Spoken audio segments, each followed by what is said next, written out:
Let the show begin, guys! Good afternoon, or good evening, or good morning, depending on from where you're watching us. Tonight we'll be having an awesome best of 9 series between GoOdy and Snute. After that there's even another one, but let's talk about what we'll be having now. With me in the virtual studio is Crota. How are you, Crota? You with me? I am with you. Can you hear me? Yeah, perfectly fine. You could nearly forget that we're broadcasting from the different sides of the earth, but in the age the power of the internet in this day and age. It's what 10 o'clock in the morning for me. Woke up early just so I can get some work done and cast with you. Yeah, and that's all because StarCraft Heart of the Swarm is so awesome. Now, there is only one thing. Before we begin, I need to give you guys one digression. What will happen with the internet once we start colonizing other planets? Because as you imagine, the speed of light will be quite difficult to overcome. So if you'd like to see a YouTube video, you would need to wait 5 years if you live on a different planet in a different solar system. What will happen with the internet then? They will build an Ansible. Haven't you read that already? They're gonna build an Ansible faster than light communication, and then it will be expensive. You know, like you'll be 5 light years away, but you know your internet will cost like $6 million a month, but it will be okay. Okay, awesome. But by that time, the inflation, all the raises we're getting each year, I think we'll be making that much money anyway. So yeah, let's start the game and introduce the players, guys. Here, spawning the bottom right position on the Belshire Vestige map, he is Liquid Snute. And spawning on the top left-hand side of the map, we do have ESC's GoOdy in this Terran versus Zerg matchup here on, what is this, Belshire Vestige? Yeah, I think it's called Vestige or something like that. I don't know, my friend Jack Attack tried to educate me on how to pronounce it, but since I am just a silly foreigner, I don't really know. So we would need to consult him anyway after that. And we have GoOdy going for barracks, no gas so far. And this is very important because in Heart of the Swarm, no gas before barracks means that there will be no harassment with early Widow Mines or early pushes with Hellions. And that has become quite dominant by Terran. Yeah, just the Hellions, the Hellbats, the Widow Mines, being able to contain your opponent early on.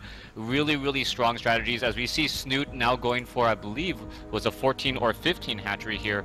It looks like it's going to be an economic game coming in from Snute. And we may see a bit of pressure. We'll see how far GoOdy goes, if he tries to train up a Reaper or if he goes for a quick factory. Well, no, all these openings are quite fun to watch. I think from all the games that I have casted and all the games I saw of GoOdy is he usually prefers to have at least a couple of Widow Mines very early on, but then we see he's making a Reaper right now, so most likely behind this there will be an expansion quite soon and the Reaper will be just for scouting purposes. Yeah, that early Reaper so much faster, so durable now early in the stage. He can take a little bit of like slaps in the face from the Queen, exactly. You know, run off, hide in a corner, and then come back and do it again. He just loves getting slapped in the face by a Queen. I'm not sure if there's some sort of mental condition with that. It's but, a taboo. You know, yeah, maybe. We'll see. And the Reaper is out, but it is very important to mention, guys, if you have been used to Wings of Liberty Reaper, this one is quite different. It has more health, it regenerates outside combat, so it has a first medkit with himself at all times, but then he deals a lot less damage. He doesn't have the plus light bonus that he used to. And now he's already in the Zerg's base, checking what's up. There is only one gas, he of course saw that. And, you know, no second gas, it means that the Terran doesn't need to prepare for any extra aggression from the Zerg, which recently happens quite often. Yeah, one thing I did want to make a quick mention is that the way the map is set up, the Reaper can only jump up and down off of this area here at the natural expansion. It is all double cliffs everywhere else, so if you're wondering how come that Reaper isn't trying to jump from a different other side, that is just all untraversable terrain. It's look before you leap, and the Reaper goes, you know what, that's a big jump, I don't want to quite make that one. It would take 2 Reapers and one would have to sacrifice himself, and he would just get the other one high enough to make the jump and make it to the cliff. Yeah, exactly. and the background story of the Reapers is that they are just some murderous bastards and freaks, and this is why they are not afraid of flying with just gases, cans of fuel on their back. So anyway, we have an expansion from GoOdy, and behind that we have a couple of Hellions. Now, Hellbats, as of late, have been nerfed quite a lot, because now if you want a Hellbat, first of all you will need to make an armory, and then you will need to upgrade the tech, if I'm not mistaken. Wasn't that the recent change? Was that the you know what, I haven't seen the most recent changes. Let's see, requirements. Yes. Yeah, research transformation at the factory tech lab. Exactly. So it is no longer a free just conversion any longer, and I'm surprised by this move. I wonder if they'll still make it so that Hellbats take up 4 spots in a medevac, as we see a little bit of an engagement here. Okay, and the roaches are prepared, and it seems GoOdy thinks, okay, probably not the best engagement for me since there are roaches, and roaches are killers for Hellions. And even though the new Hellion models looks more beefy, it still has the same amount of health that the old Hellion did, so thus you don't want to sacrifice that in face of the roaches. Now we have a medevac from GoOdy, and by the way, it's very interesting because I have casted a couple of games of GoOdy recently, and he is so much more... Oh! Holy smokes. Not so good with the Widow Mines. Yeah, very nice move by Snute there to make sure to separate the roaches. Only a little bit of damage dealt, as we see a front door pressure here. There's another bit of splash damage coming in, but the roaches look like they'll be able to deal some sort of damage here. Only the roaches are able to attack up onto the high ground, as we now have a Baneling bus coming in right behind us. Oh! And the Banelings get in, and even, wow, one Widow Mine wasted just to get rid of a Baneling. Zerglings are all over the place, and will GoOdy manage to stabilize it? He has lost all of his Hellions. He's just now pulling back the workers, and oh, a Baneling splash right in the middle of the face of all these workers, and it's not looking good for GoOdy. The losses are just piling up for him, and he's on all fours, lost 16 workers, only a couple of ones left. I think this will be a GG quite soon. Yeah, if you guys are just new to Heart of the Swarm, the game is much faster. The games have been going, you know, 10-minute games are not out of the ordinary any longer. You can see GoOdy is tremendously behind. He's down to 9 workers compared to 47. He does have 2 orbital commands, which will help him, but at this point, Snute can just let off the gas a little bit, go into economy, and then push around the 16-minute mark with 200 supply, and I don't think there's any way GoOdy can catch up.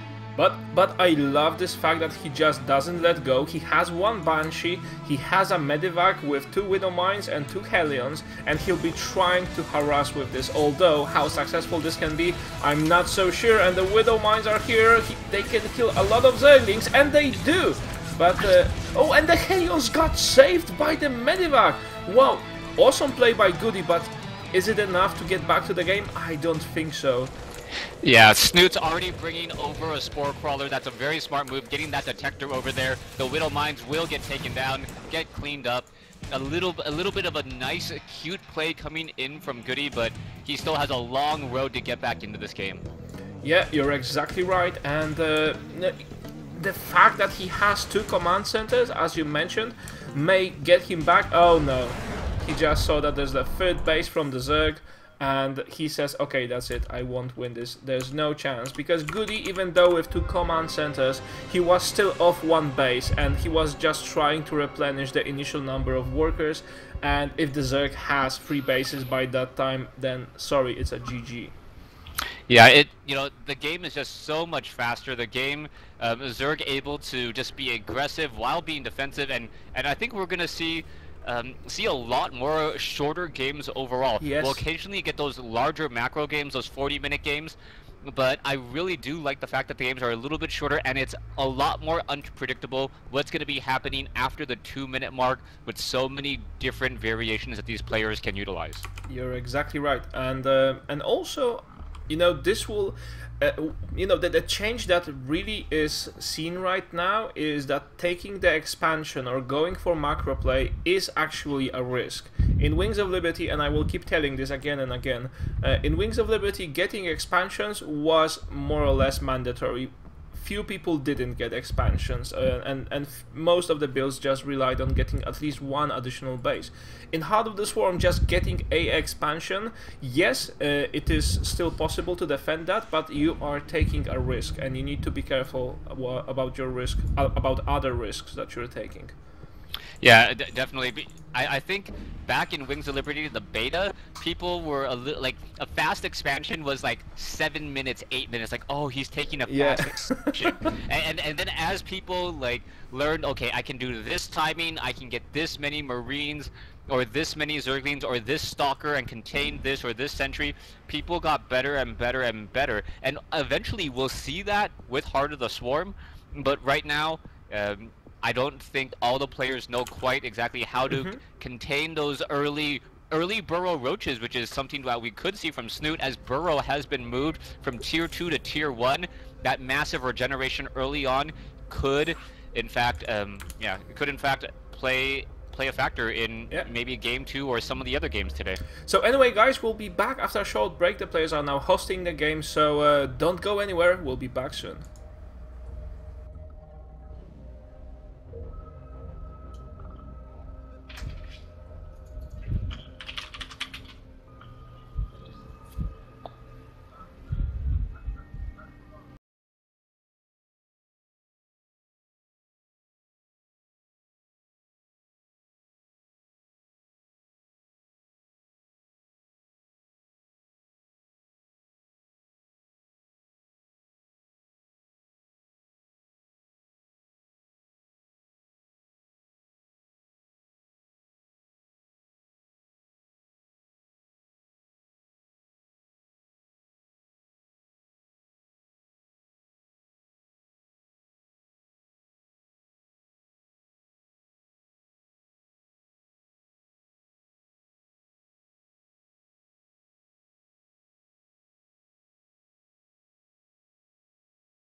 Okay, the next game is up in a second. By the way, I wanted to remind you that, you know, we love Heart of the Swarm so much, and we love you so much, that we're giving out copies of Heart of the Swarm itself left and right this week, guys. So if you want to be considered for a free Heart of the Swarm giveaway after this show match, just follow us on Twitch, and if you just continue watching us, I have this magic button on my screen that says giveaway, and it will show me the most random person on the chat, and that random person will get a Heart of the Swarm copy if that person follows us. So that's a very important fact. 2 days ago we had a situation where I had to make a sad face because the person was not following us, and that was so bad.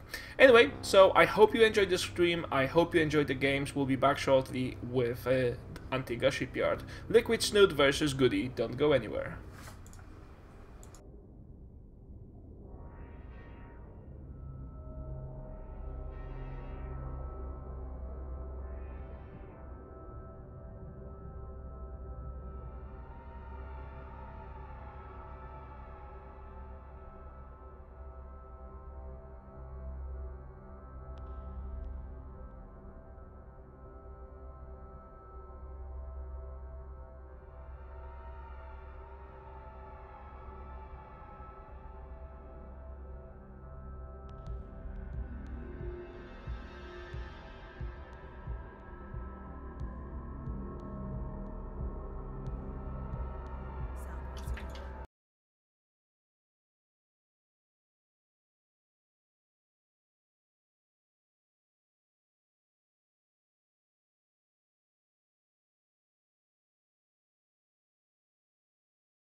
Can you hear the beep of the Protoss, Zerg and Terran heart in the background?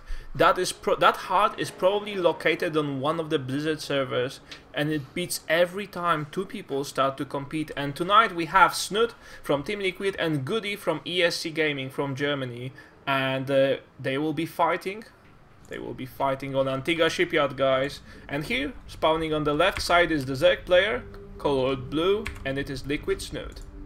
Meanwhile, on the right side, we have ESC's GoOdy spawning as the red Terran. Terran versus Zerg. I'd be very surprised if they decided to change their races. This is on Antigua Shipyard. This is the WCS version, which does not have gold mineral patches in the center, right? Yeah, that's very important to note. Gold mineral patches. But I think they were removed quite a while back. Can you still get them on the ladder? I don't think so. Yeah, I think they were just removed just because a lot of players didn't find them that useful altogether. Blizzard tried to make it, you know... What was that?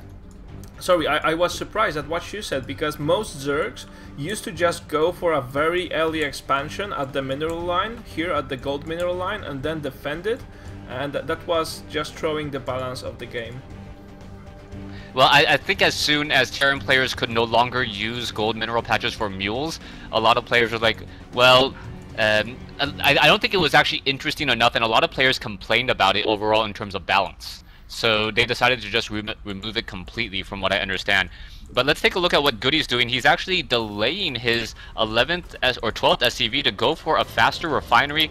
I believe this is the same build that we saw last time in Game 1. That does indicate to me perhaps a little bit of a Reaper opening. He should have about 50 gas right as that barracks is completed. Meanwhile, taking a look, Snute is going for a spawning pool, and no hatchery as of yet. Yeah, no hatchery as of yet, and Snute is just opening safe. And against Terran, recently I see even more and more Zerg doing this, because recently in Wings of Liberty it was just standard to go hatchery first. You could defend pretty much anything that they threw at you with just workers. But now, when fast Widow Mines are considered, when fast Reapers are considered, it's not so easy, and thus people go for this faster spawning pool. More like, you know, against Protoss.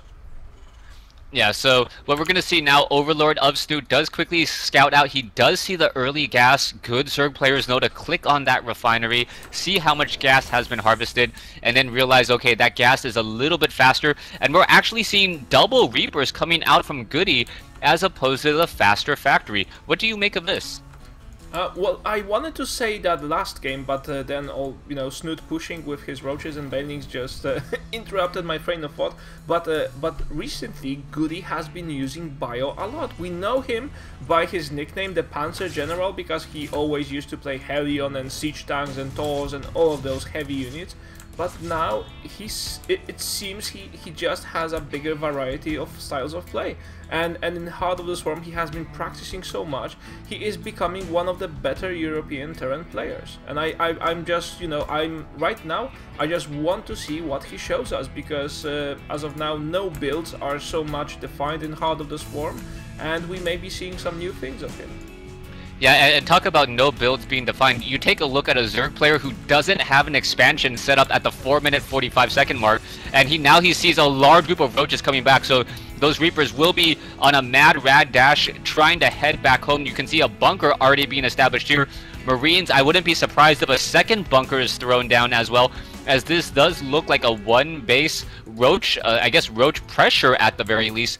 4 roaches already moving across the map. Will there be a Widow Mine in time? If there is a Widow Mine to supplement the defenses at the ramp, that would be probably enough, but oh, GoOdy doesn't make the Widow Mine as of now. He goes for a tech lab, so he'll be going straight for siege tanks, but a Widow Mine could actually just kill off the roaches right away, or at least damage them enough. But then GoOdy seems to be feeling, I got this.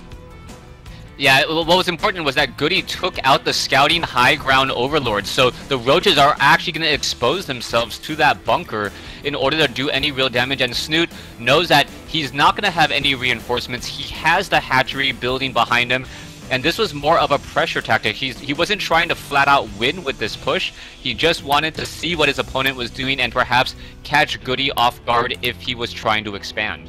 So, looking for similarities, I think in the past it's very similar to the 7 roach push. It usually went along the same way, that you just pushed with the roaches. You didn't sacrifice them if you couldn't deal any damage, but at least you would block off the expansion from Terran. for a considerable while, because without the bunker or without the wall, I think the Marines cannot engage the roaches right on with the few numbers. Yeah, the roaches now with that range of 4 compared to the range of 5 of Marine, the Marines can't get enough damage. I remember those 7 roach pushes when there was a range of 3, that you could dance and move those Marines around if your micro was spot on, but not anymore. Yeah, you're exactly right. And by the way, I remember those old times where roaches had a lower range. Just adding 1 range to the roaches changed so much in the game balance. But anyway, we see a first Banshee of GoOdy followed by a Raven. That's actually quite interesting. But you know, this may be one of the effects of adding earlier burrow to the roaches. Yeah, the Raven is actually a much stronger unit early on, just because of Seeker Missile. Seeker Missile only costs 75 energy now, and it doesn't need to be researched, so even against an early Roach push, 1 Seeker Missile would have been just as effective as the Whittle Mine in dealing damage, and then you also have the ability to spot them if they do in fact try and burrow. Now let's try and talk about what Snute may be going for, because he sees this push, and by the way, his creep spread is rather good, and he's seeing this push, he has to defend it. The Banshee goes down, a very important damage that Snute has dealt here, but then GoOdy's numbers are just big enough to go for the Queens. 1 gets shot down, even with the transfuse attempt, and it seems that the other 2 will also get shot, but no, Snute takes them back and tries to save them. The Zerglings surround the Marines, there is still 1 Brave Roach, and Snute is very close to clearing this off, but then has suffered a lot. Yeah, that was a lot of damage out there. We saw some very smart play by Snute. Snute got the early Overseer, not only for the Banshee, but for that 1 Widow Mine, made sure that it didn't get 2 shots off. GoOdy is still playing a little bit of catch-up. He is sitting on 27 Harvesters compared to 36, but he is getting up his 3rd command center already, which will help him tremendously. And now I think the state where both sides are not really ready to engage. They're not kind of bunker down, siege tanks, 3 base Zerg, 2 base Terran. Yeah, you're exactly right. And you know, for those of you who are just starting with StarCraft 2, we may want to explain one fact. Building a command center, the 3rd one in your base, does not only help you to establish an expansion later on. Before you go for the expansion, you can just easily saturate both of your existing bases with that 3rd expansion. You just build off SCVs, and that helps you to get better economy faster, and then you will just switch to producing your SCVs for the 3rd base, and that's just it. Now we have the Raven trying to do some auto turret harassment here at the top, but Snute seems to be able to defend that with just Queens, and that's actually cool.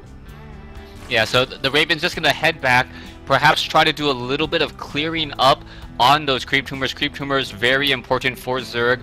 The movement is king for Zerg. If those Zerglings can reach your target 1 to 2 seconds faster, that's a lot of dead Marines. And just taking a look now, GoOdy cleaning up the skies, but I really don't know what to expect from either of these players in terms of what they're going to be transitioning into.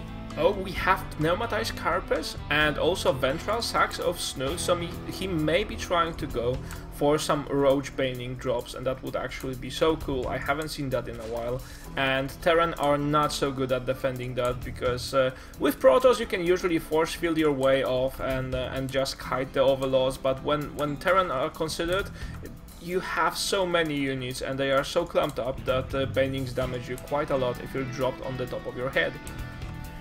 Yep, you know, and even if the Banelings, even if you do shoot the Baneling when it's right next to you, you pretty much lose, as the Roaches are now pushing in. SCV's trying to repair the Siege Tank. This is not looking good. So many Roaches following up, and GoOdy, with the 40 supply discrepancy, is going to have a hard time trying to get back into this one. This was supposed to be just a run by. Snute was just testing the defenses of his opponent. And GoOdy was not prepared at all. He was so focused on his economy that he wasn't able to fend off a simple run by. I'm actually surprised by this. Yeah, no, like Snute's army composition, I think that just goes to show you the power of Zerg and the ability they have to either produce drones or produce army. And I think GoOdy was under my impression as well, where, you know what I'm gonna do is, okay, we've gotten to the mid game, let's build up our economy and then we'll engage. And Snute was like, round of drones, let's go 2 rounds of roaches. Yeah, And what happened. GoOdy, yeah, and GoOdy was just like, well, how do you have so much? And that's exactly what Zerg players can do. They have that flexibility between training workers and just creating units to attack and destroy your opponent. Alright, so we're getting invites to the lobby, guys. We'll be back after a short break. Don't go anywhere. You're watching GoOdy TV. Snute versus GoOdy.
Alright, chaps, we're now in the game number 3, and it's going to be here, spawning in the top left position on Aquilon Flats, if I'm not mistaken. His name is GoOdy.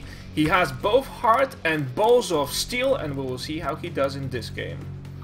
Meanwhile, on the bottom right-hand side, we have Liquid Snute spawning as the blue Zerg. I don't know if he has balls of steel, but I do know he has a 2-0 lead in this best of 9 series, which is something that, you know, he's got to feel pretty comfortable about. Yeah, and those 2 first victories seemed rather easy to take. I think that he has caught GoOdy by surprise there. And once you get to the lead of 2 against nothing, it's just so easy. You can take even more risk in the upcoming games, while your opponent has to play extra careful because now he's on the defensive side and he wants to win back some games.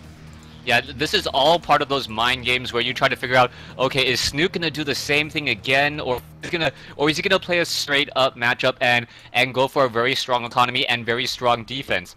GoOdy needs to scout out. I wouldn't be surprised if he once again does that Reaper opening, but he's already a little behind in terms of workers, 14 down to 11, just to get that early Reaper, and I don't know if that early Reaper's been really paying off for GoOdy.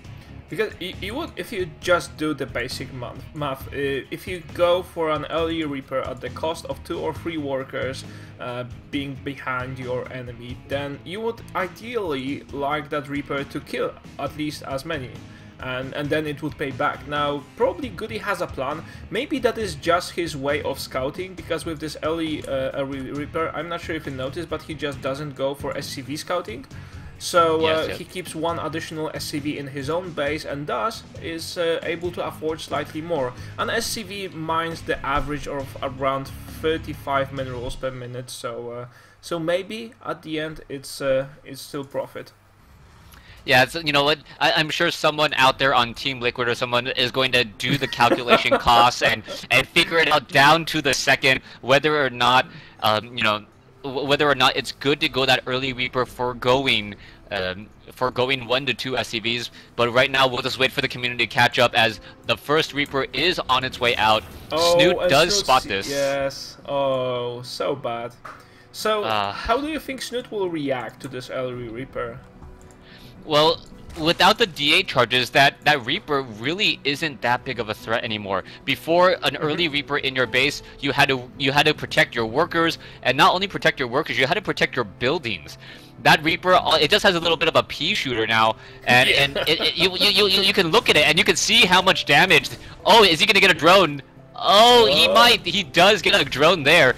And GoOdy with a little bit of fancy work, but yeah, that Reaper needs to get a lot of shots off, and the Spine Crawler is just gonna be like, yeah, okay, I think I can win out in this war. Oh, holy smokes! Losing 150 minerals. I even wasn't aware that Reaper can shoot down a Spine Crawler that's being built. Well, the important thing to note is that the Spine Crawler doesn't have armor while it's being built. So a Spine Crawler with armor is 2 armor, and that means that the Reaper, instead of dealing 8 damage an attack, only does 4. But, you know, I guess the regeneration is just enough, and now we know a Reaper can take down a Spine Crawler if it is, you know, built right next to it at the very, very start. Can you, by the way, can you imagine the briefing room once the Reapers have been briefed on their situation in the expansion? You know, you would have a sergeant. Here is your new armor. Oh, it looks so powerful. Here is your new jetpack. Oh, so good. I will have more health. Here is a medkit. Oh my god, so good. And here is your new gun. What? What? Oh, and we're gonna need those bombs back. Wait, what? What? So what can I do? Well, you got more life. I'm not sure that the Reaper is happy about this arrangement. Yeah, no, I don't know, like, you know, +3 might, you know, 3 steps forward, 2 steps back, but let's take a look at the Hellions now rolling in, and the Hellions now looking to finish off what the Reaper started early, getting off perhaps some early Zergling kills. Yeah, Zerglings, I don't think that there will be much more. Oh, catching them in a nice spoon, but then both Hellions get killed by Queen's nice sniping by Snute there, and GoOdy just has to put his tail back between his legs and run away. Alright, he did get another worker kill, so 3 kills now on that Reaper, as the Hellion trying to get away. It looks like, oh, some beautiful splitting by Snute, making sure only the higher hit point Zerglings are chasing. And is GoOdy gonna get off another kill or 2, perhaps? Oh, there's another one. Nice! So far it's pretty even in terms of losses, but GoOdy is behind in terms of bases, as the Widowmines doing their best effort to try to take down Zerglings 1 shot at a time.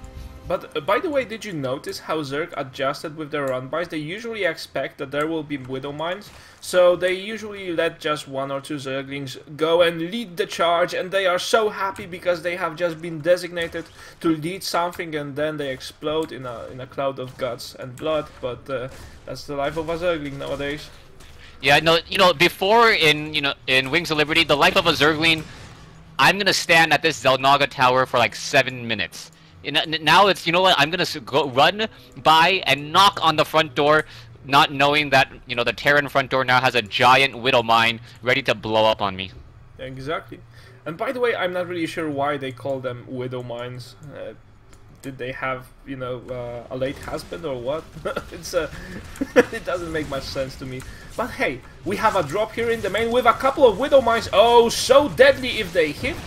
Oh, 1 Queen nearly gets down. So 2 Widow mines left, and oh, there is detection. So Snute adjusting his play to make sure that no Widow mines catch him off the guard and blocking their escape path, because if they escape they could easily burrow somewhere else, and then he would need to reposition his Spore Clover. That would be a trouble, so instead he just blocks them off with workers. Some nice new techniques, especially crafted for Heart of the Swarm, we're seeing here. Yeah, some good play now as some Zerglings of Snute perhaps trying to catch GoOdy while he's not suspecting a quick run by. There are Widow mines up top as well. Hellions are able to easily take care of this, but Snute already getting up onto 3 bases with about a 20 worker advantage. That is going to be just so monumental in getting up to that 200 max supply. Yeah, and it seems again we have the scenario where GoOdy is... I'm not sure what's happening to him. I think he's trying to create this jump point where he defends himself with the minimal resources for a long while, and after he establishes his economy, he has enough production facilities. But then if you go for too many production facilities and you don't produce of them, you know, if you build 3 factories, then you get them late, and you know, it will be sometimes better to have 1 factory producing at all times. Alright, let's gonna see what's gonna happen here. The Widow Mines do take down. Oh, the Overseer could get taken down. There it goes. The Zergling's unable to attack. Zergling's now trying to run in once more. And without the Hellbat transformation, these Zerglings doing a lot more damage than I imagined. And I really think that the Hellbat upgrade is the real problem here, as the Zerglings now able to take down that missile turret. And we have the Mutas, which are of course a perfect counter if the opponent goes for too many Hellions. There are not too many Marines, and the missile turrets are just out of position, so these Mutas should be able to kill at least a couple of additional workers. There is a Tor though, and the Mutas are just in a sweet spot between the Tor, and they may be surprised in a while. And by the way, we have the Hellbats you mentioned earlier. Alright, so the Hellbats can be trained, but they just can't transform yet. Is that what I'm seeing? No, you can. I'm not sure. Yeah, if you take a look at the Hellion, you can't transform it. Yes, you're exactly right. So you can train Hellbats, but you're exactly right. So that was the recent change, just before the Heart of the Swarm release, by the way. So 2 weeks back. So anyway, now GoOdy are trying to defend this 1 Tor, but no, it falls. And another GG! GoOdy is just being ripped apart piece by Snute. I hope that he will manage to claim some games, because so far it's not looking good. Yeah, well, for me, I wanted to actually watch GoOdy because I've been having a lot of problems in Heart of the Swarm as well, playing against the Zerg, how to be aggressive with Terran and still have an economy. And I'm sorry, GoOdy, right now, but you're not that good of a teacher for me. I need to see like how to actually beat this stuff. GoOdy, I'm rooting for you. And GoOdy, by the way, just to defend him, if you're just watching now GoOdy and think, ah yeah, GoOdy must suck. No, he doesn't. He has played a lot of good games in Heart of the Swarm on our channel, and I've watched him do amazing stuff. It just didn't click for him this last couple of games, but then he may just get a nice bump and get back into the series again. I would love to see that. Anyway, guys, we'll be going into a short break. Remember, if you follow us at the end of this show match, the best of 9, we'll be handing out a free copy of Heart of the Swarm to one lucky bastard from the chat. And if you are that lucky guy, and if you are following us on Twitch, then woohoo, you have just won yourself a Heart of the Swarm copy. So be right back, don't go anywhere, you're watching GoOdy TV.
Alright guys, we're already in the lobby, just wanted to highlight one thing. If you could, please, we would enjoy it so much. I would drop you a link on the chat. That is my Team Liquid thread with my stream, and if you could drop your feedback there, your honest thoughts, you know, if you think that I do something well, I do something bad, you could also tell me how am I doing with casting with Crota, how am I doing with casting with the Jack attack. All of that stuff, if you could just post there and let me know what you think, we would love that so much that in fact every 2 weeks we'll be giving out a free Heart of the Swarm copy for people who, for one of the people who have posted the feedback. So please. And if you're nice, I will do the peon voice from Warcraft 3 later. Yesterday I remember that peon voice. Yeah, I've been practicing just for you, mate. I really have been. Yesterday we had a downtime between the games, and people just provoked me in showing all the different voices I can make, so we had a bit of fun with that one. So anyway, let's go and introduce the player. The map is going to be Kespa Neo Planet S, and here, spawning the bottom left corner, he is Liquid Snute. Meanwhile, on the top right-hand side of the map, in the red trunks, we have ESE's GoOdy as the red Terran. And right now, he's really dug himself into a hole, or perhaps the roaches made a hole for him, and GoOdy just fell right into it. Not quite sure, but he's looking to get back into this and get back onto the scoreboard. Yes, exactly. So right now, Snute leading 3-0. For a second that I thought, oh crap, I didn't update the scoreboard, but no, it is 3-0 for now, and Snute potentially is only 2 victories away from the victory in this show match. This would be a very quick show match in that matter.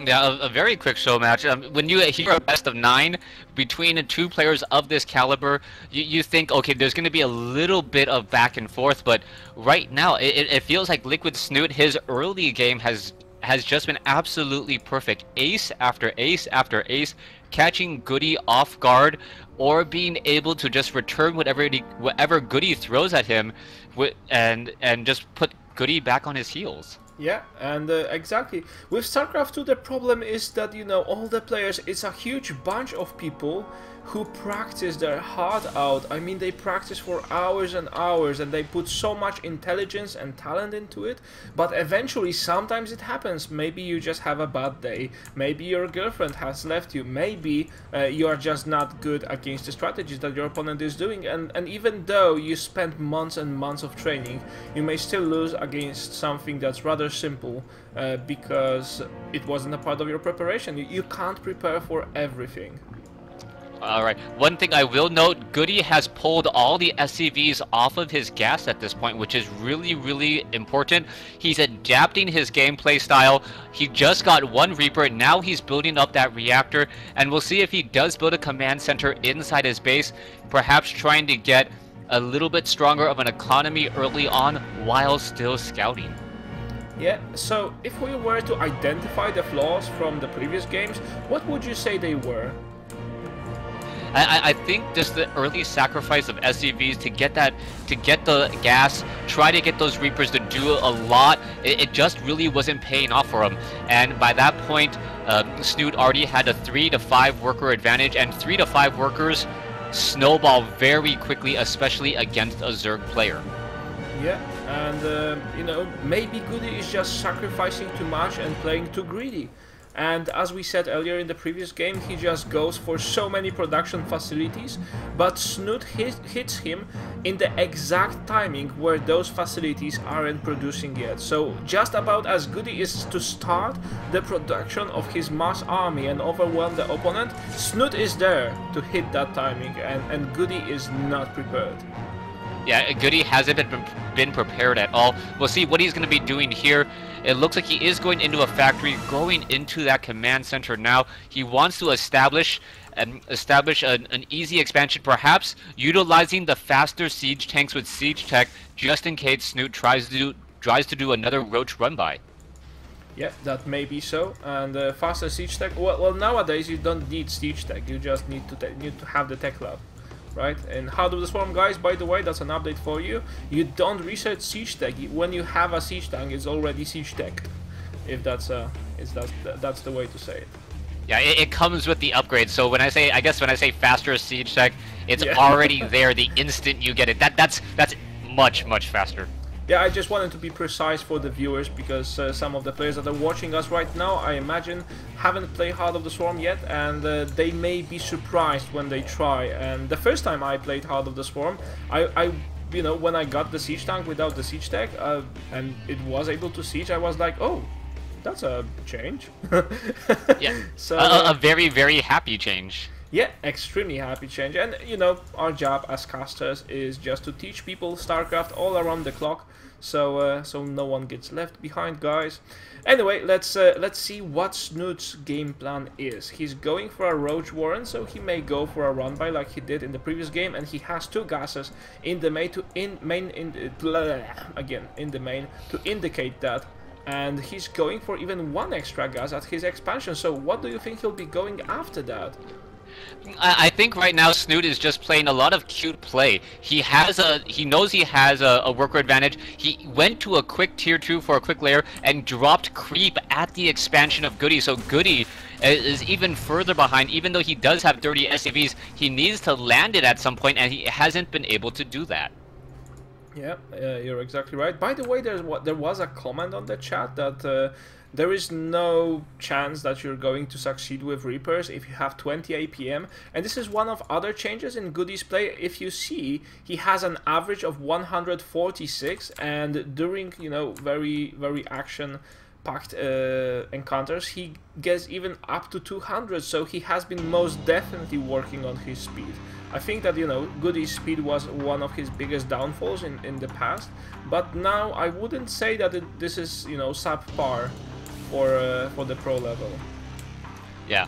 Okay, so what we see GoOdy now, GoOdy is going back to his classic mech, which doesn't need as high APM as you just mentioned. He's going to be able to defend the natural expansion, but now we have to be concerned about Snute taking up a quick third. Oh, and if the roach approach.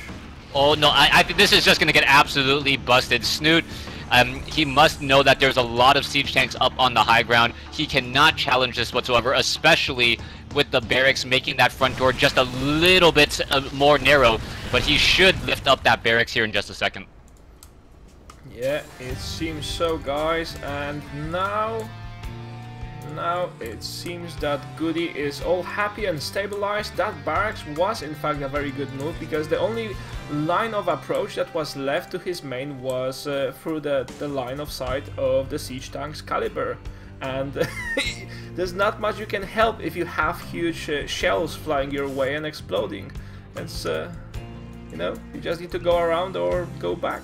Now let's see what Snute goes for from now. He has a lot of gases, and again, ventral sacs and pneumatized carpets. He may be going for the drops we mentioned in the game number 1.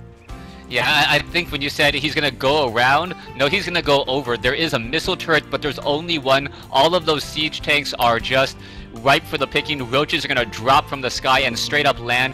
GoOdy, he should know not to group up his siege tanks like this. Otherwise, those roaches are going to be able to fall straight from the sky. We'll see what's going to be happening here. We can see 3 factories currently underway. We are going into a Raven just in case there is perhaps roach burrow, but there's also a missile turret on the front door as well. Yes, there is. And by the way, the implementation of missile turrets now in the Terran's play. What? Oh, the Viking does see this, and what is going to happen? I think GoOdy got a little bit of a lucky break here. Siege tanks out of siege mode, and Snute is just going to continue to dive in here. What's going to happen?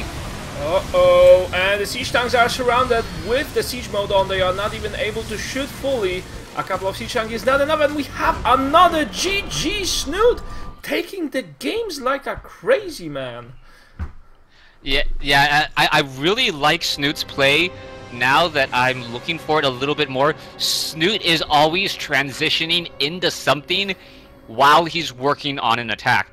As he was approaching with those roaches, he was already getting the ventral attacks, and then when he saw that the attack wasn't going to work, he then started the pneumatized carapace. Ventral sacs and pneumatized carapace finish at about the same time, and he had the roaches, he had the aggression, and he just went for it. Yeah, you're exactly right. So guys, a short break for a cool off, you can go and grab something to drink. We'll be back in 3 minutes with another sick game, and I'm right now I'm just cheering for GoOdy. I want this to be at least a full series.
Alright guys, it's 4-0 for Snute, and by this point I really hope that our good friend GoOdy here will take the attitude from the Warcraft 3 orc peon, and he will just say to himself, I can do that.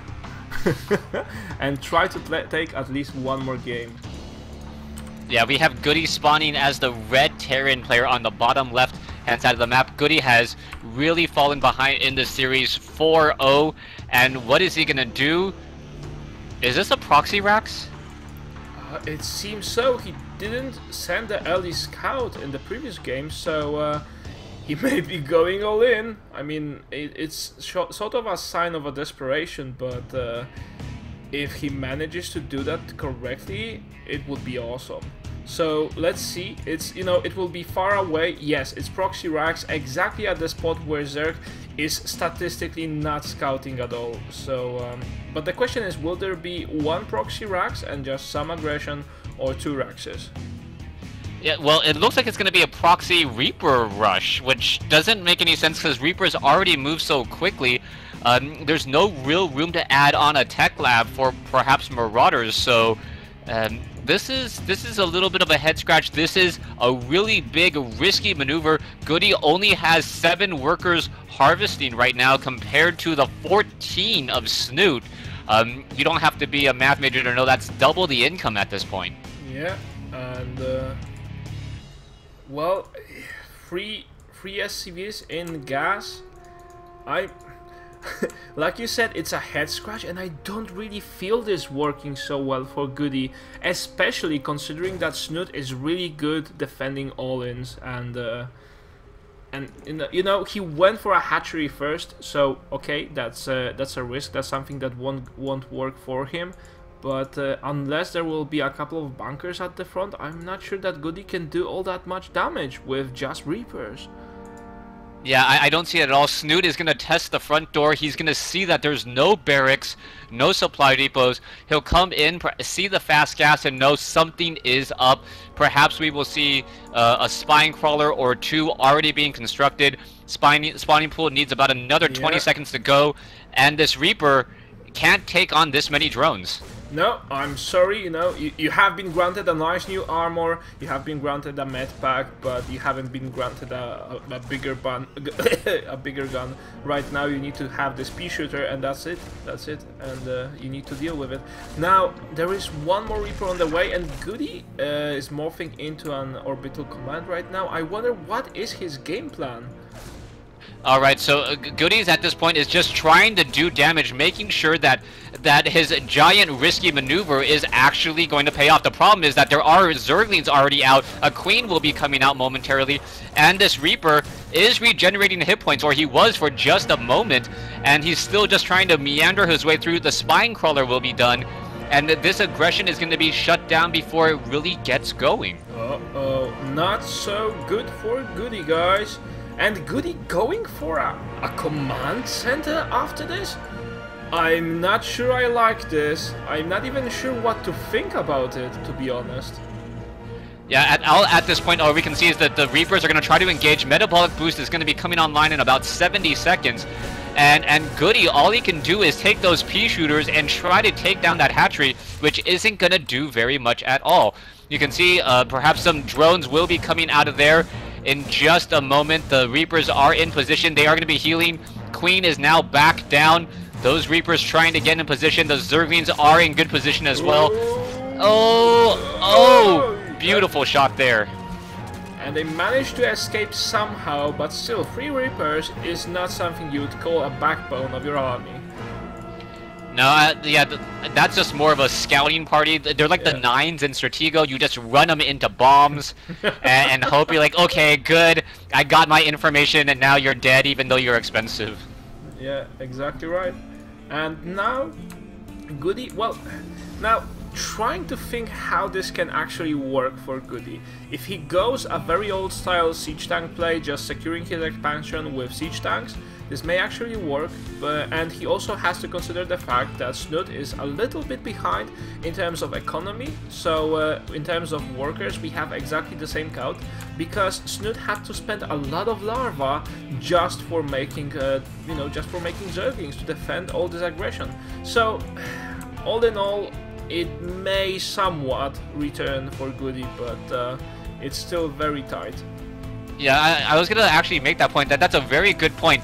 Every Zergling or every pair of Zerglings created is a drone not created, and this is actually well, I was gonna say 30 seconds ago, this was the closest we've seen the harvester count, 25 to now 31, and this is perhaps the best position we've seen GoOdy in, surprisingly. So eventually it did work out for him somehow. I'm still not convinced that this will work for the whole game, and Snute probably will somewhat exploit it.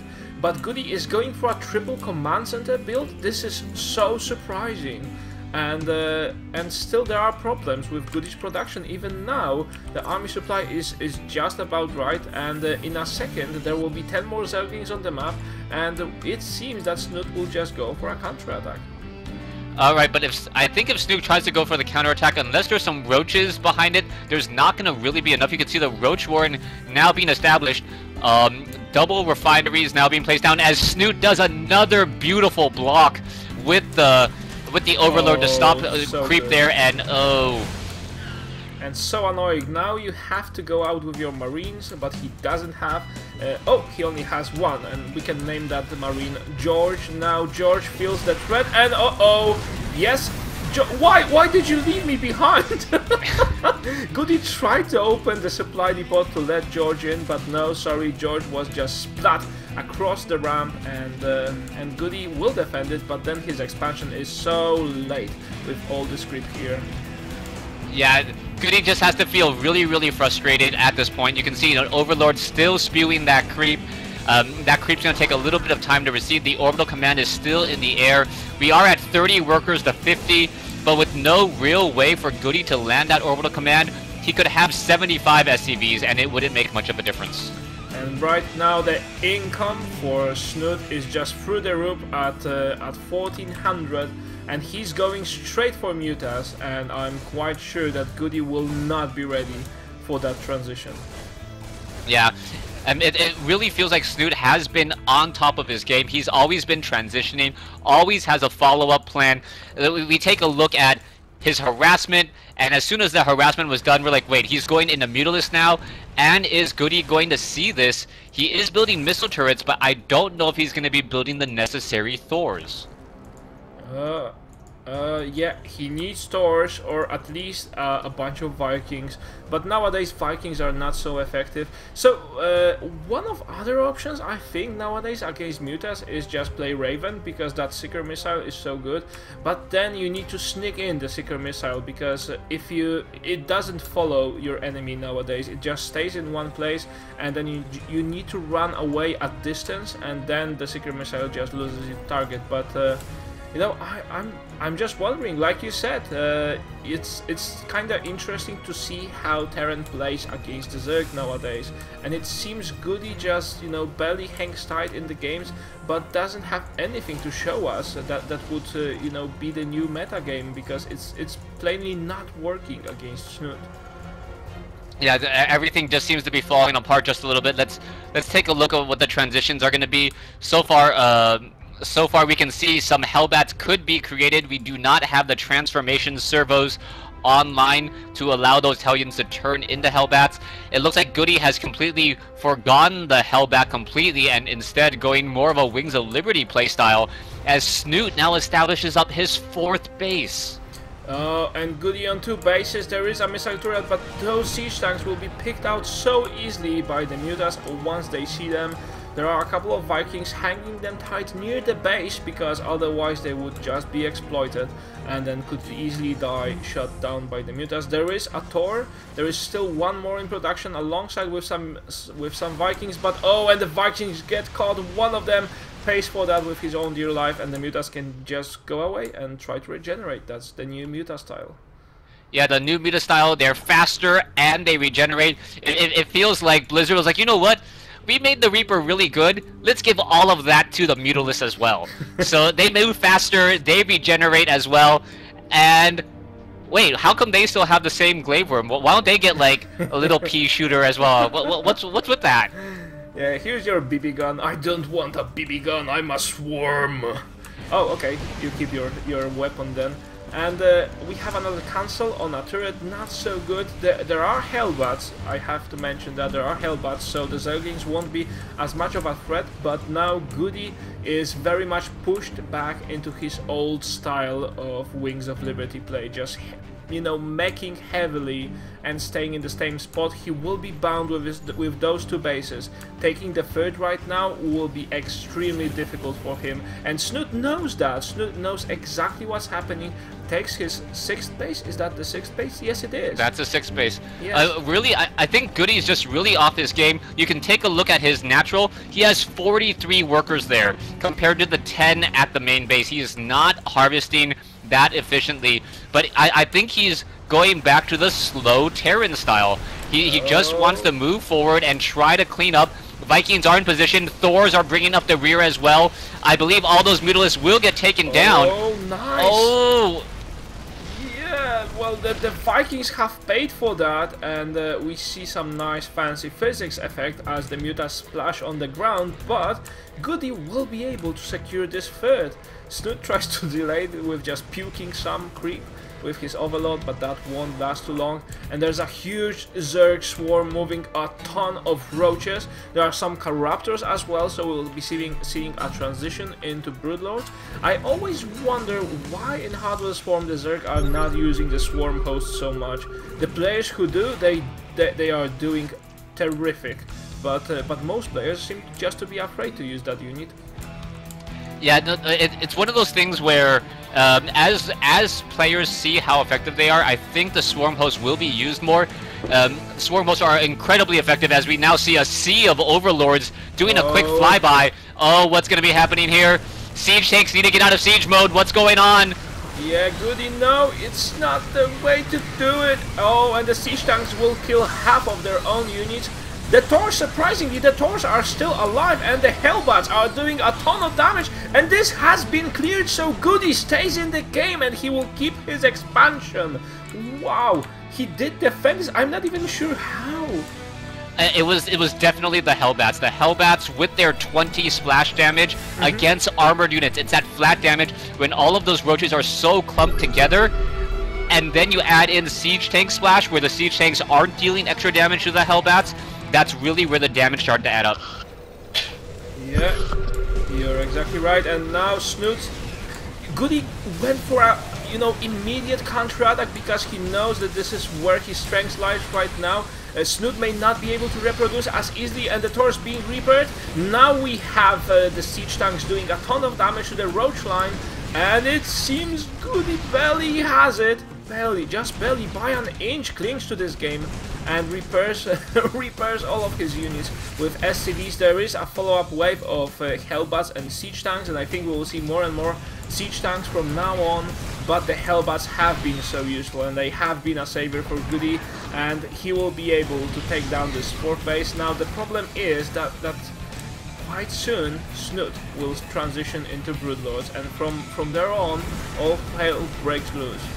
Yeah, right now we're about 60 seconds away from Broodlords. We have 12 Corruptors in the air, but don't forget, the Thors do have that high impact payload, which is very effective against Broodlords. So we'll see if that does come into play. We see mass corruption here as once more Overlord's trying to do a drop. Oh my god, will this work this time? There are not enough roaches, I'm afraid. But the siege tanks are siege and they all been hit with corruption, and Snute, no, he didn't take it, and GoOdy stays alive in this game. So I think, ladies and gentlemen, we may still see more games of GoOdy, as now he's just taking expansion after an expansion from Snute, and Snute isn't even able to counter that. There are 30 Zerglings in production alongside with 12 Broodlords being morphed, but will that be enough, Crota? What do you think? I don't know, the Broodlords are very slow, they are out of position. The problem with Snute was he expanded too quickly. Zerg players tend to get greedy. If those bases paid for themselves, that would be a different story, but right now, all those drones are just walking through the fire and flame of those Hellbats and taking a whole bunch of damage. Oh, and all the additional expansions have been taken down. Even if Snute clears some of GoOdy's army, Snute no longer has a bank, right? And a bank is the most important concept for the Zerg. If you don't have the bank, then you just lose your army and then you're dead. And without the bank, without additional larva, remember Snute is back on 2 bases right now. Not so much he can do except just to utilize his Broodlord and Zergling Ball. Oh, I love this play by GoOdy. GoOdy knows that these siege tanks and these Hellbats are not going to be that effective, so he's actually positioned himself to perhaps try to sacrifice them to get damage, but the Broodlords are back here. This is not going to work. GoOdy just walking up with these SCVs, getting in a bunch of Zergling kills, and also, fairly surprisingly, taking down those Broodlings like they're made of glass. Meanwhile, in another attack here, Overlords, Broodlords at the middle expansion here. This will get cleaned up. GoOdy is in a great position, should be able to take down all of those Broodlords, and they are in fact in high impact payload. Oh, the Zerglings, but no, they have been cleared so fast with only a couple of Hellbats. And it seems that Snute is just lacking in power and in numbers and in larva and in minerals. He's lacking in everything right now, even though he has been so far ahead. GoOdy has been trading so effectively throughout this whole game that right now he probably is going to take it, but then he needs to get rid of the Broodlord threat. We cannot forget about that one. Alright, it's right now Vikings against Corruptors, Broodlords against Thors, all in the center. Oh. GoOdy is trying to hold on. Army composition, the army of Snute is larger, and this is the problem, as the Broodlords and the Corruptors may be able to claim the skies. But GoOdy is not using half of his Vikings. Do you see this?